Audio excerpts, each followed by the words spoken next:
Assalamualaikum warahmatullahi wabarakatuh. Alhamdulillahirrabbilalamin. Wabihi nasta'in wa ala umuri dunya waddin.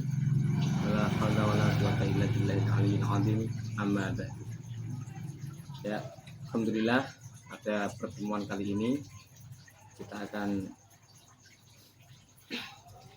membahas tentang langkah-langkah menyusun proposal penelitian. Oke, nah terlebih dahulu mengetahui isi dari proposal penelitian. Yang pertama itu ada bab 1, yaitu ada pendahuluan. Kedua itu ada kajian pustaka. Yang ketiga itu ada metodologi penelitian, dan yang terakhir keempat itu ada kita bahas satu persatu terlebih dahulu. Yang pertama kita bahas tentang bab pertama, itu isi dari pendahuluan dari penelitian. Itu ada poin yang pertama ada latar belakang, yang kedua ada rumusan masalah. Nah di sini itu kita harus dulu lebih mengetahui apa itu latar belakangnya, rumusan masalahnya, dan seterusnya nanti. Di sini kita harus mengetahui evidence base. Evidence base, apa itu evidence base? Evidence base itu yaitu sebuah data dan fakta. Terus misal kita ingin meneliti sebuah tingkat keinginan anak untuk membaca dan belajar. Nah, di sini kita harus mengetahui dulu di tingkat internasionalnya. Di internasionalnya itu bagaimana, terus lanjut ke nasionalnya, terus ke provinsi, kota, lokus. Gitu. Lokus itu lokasi yang khusus kita akan teliti. Nah, kita itu berada di lokus di Sarang. Kita akan meneliti di misal ada peneliti MI Sarang 1. Ini lokusnya itu gitu. Dan dari sini kita akan harus runtut, mulai dari setiap kata, setiap paragraf yang kita buat itu harus jangan loncat-loncat, karena dalam menyusun proposal penelitian itu kita tidak boleh seperti film atau cerita-cerita dongeng atau apa yang bisa loncat-loncat bahkan flashback. Ya, di sini kita harus runtut mulai satu-satu, mulai dari awal, dari step-stepnya, lanjut ke mulai dari internasional, lanjut ke nasional, lanjut provinsi, kota, lokasi, dan yang terakhir itu variabel bebas. Variabel bebas itu biasanya berkaitan dengan variabel terikat. Nah, di sini biasanya saling terikat. Selanjutnya, nah kita poin yang selanjutnya yaitu ada tujuan penelitian. Nah, di sini tujuan penelitian kita harus mengetahui prosesnya yang akan kita teliti itu bagaimana. Terus setelah proses mengetahui, yaitu proses mengetahui penggunaan atau penguasaan itu bagaimana. Misal siswa ingin membaca dengan giat di setiap hari, itu mengetahui penguasaannya itu bagaimana. Terus yang keempat, poin yang keempat dari pendahuluan, yaitu ada kegunaan penelitian. Nah, kegunaan penelitian di sini baik secara teoritik maupun praktik. Nah, teorinya itu bagaimana dan prakteknya itu bagaimana. Yang kelima itu ada penelitian terdahulu. Di sini biasanya kan mungkin dari kakak-kakak kelas kita itu sudah meneliti yang akan kita teliti. Misal itu penguasaan bahasa Arab untuk tingkat kelas 5 SD atau tingkat 5 MI. Itu biasanya kakak kelas sudah meneliti, dan kita lihat peneliti dari penulis jurnal lain, entah itu dari kampus-kampus lain atau yang lain. Setelah itu kita akan tahu gap-gapnya, entah itu dari kesamaan atau perbedaan atau yang lainnya. Nah, selanjutnya itu ada yang keenam dari pendahuluan, itu ada metode penelitian. Nah, di sini itu metode penelitian, di situ ada ada banyak metodenya itu. Yang pertama itu ada jenis dan pendekatan penelitian.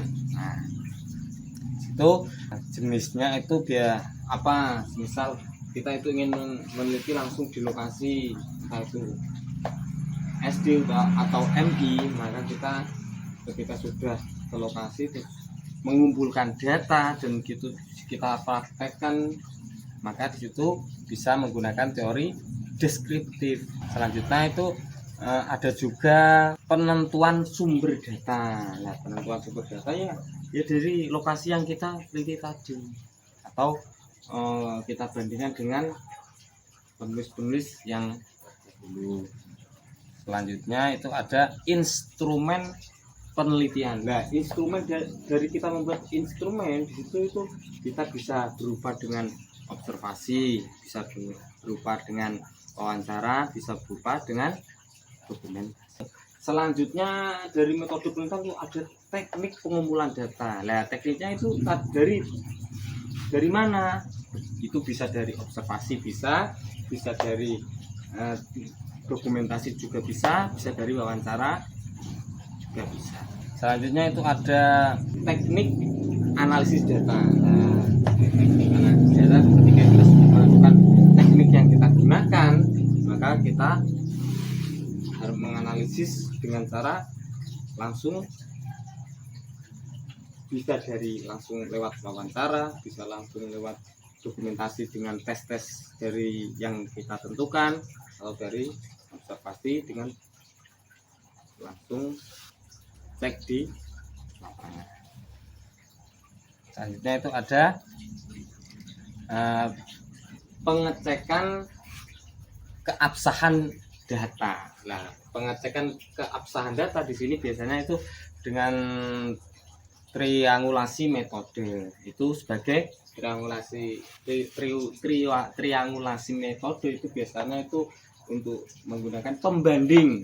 Nah, ya, dan juga ada triangulasi sumber data. Itu menguji dari teori yang kita sudah tentukan, terus kita ujikan, terus kita lihat hasil yang sudah kita ujikan atau sudah kita praktekkan di lapangan.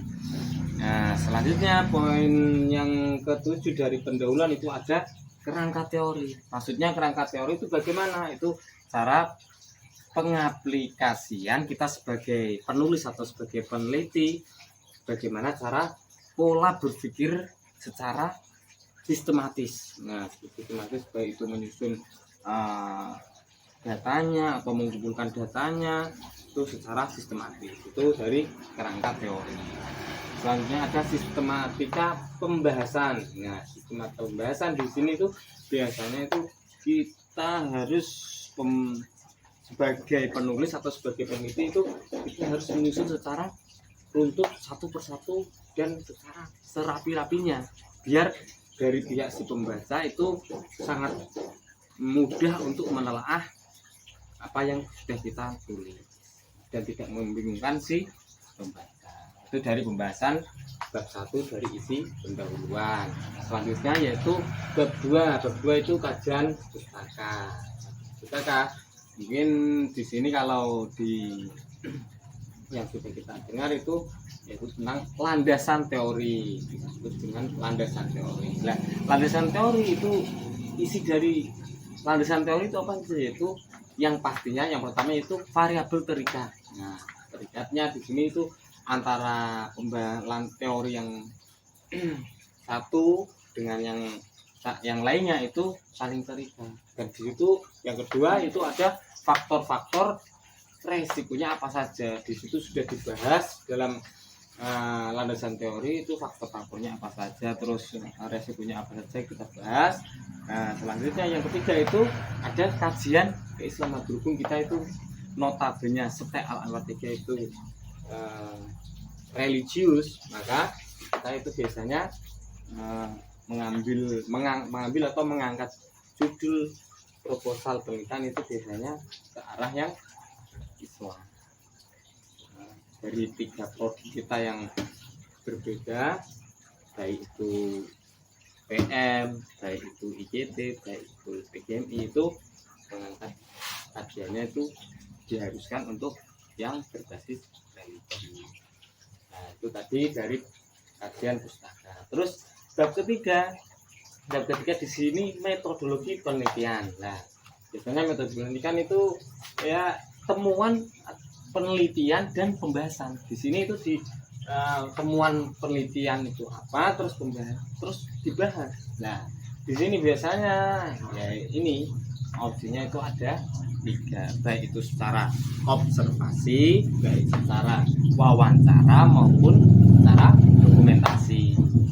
Itu dari bab 3 observasi, kita langsung terjun di lapangan yang kita teliti, langsung kita praktekkan dan kumpulkan data dengan lewat data yang kita teliti. Terus wawancara, dengan wawancara kita harus menanyai dari entah itu dari peserta didik atau tenaga didik, kita tanyai apa yang perlu kita kumpulkan data untuk kita teliti.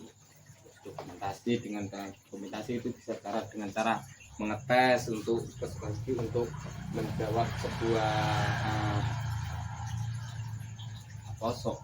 soal yang kita kasih, atau dengan cara tes praktek. Ya, yang terakhir itu ada bab 4 ini isinya yaitu penutup. Isi dari penutup tersebut yaitu ada kesimpulan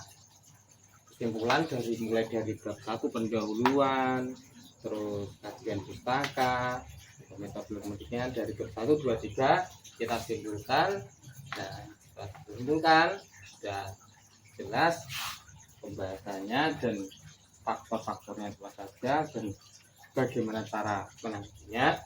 Terus setelah disimpulkan ada daftar pustaka, itu dari bab 4. Itulah dari bagaimana cara menyusun proposal penelitian.